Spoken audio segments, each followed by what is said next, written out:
लाडकी बहीण योजना ही सर्वात मोठी योजना आहे आपल्या महाराष्ट्र राज्याची। लाडकी बहीण योजना, तर या योजनेमार्फत तुम्हाला दर महिन्याला 1500 रुपये मिळतात।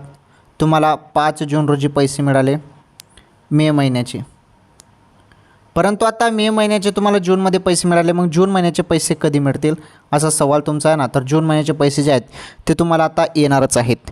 अचानकपणे कोणत्या क्षणी तुमच्या खात्यात पैसे येतील, 1-2 दिवस वाट बघा, 1-2 दिवस वाट तुम्हाला बघायची आहे, कारण पैसे आता तुमच्या खात्यात सोडले जाणार आहेत। थोडी वाट बघा, थोडी प्रतीक्षा करा, मग तुमच्या खात्यात पैसे येतील बहिणींनो। ही सर्वात मोठी आनंदाची अपडेट आहे लाडक्या बहिणींसाठी। ओके, थोडी तुम्हाला प्रतीक्षा करायची आहे, मग थेट तुमच्या खात्यात लाडकी बहीण योजनेचा जो काही हप्ता आहे तो टाकला जाणार आहे। ओके, ही सर्वात मोठी अपडेट आलेली होती बहिणींसाठी।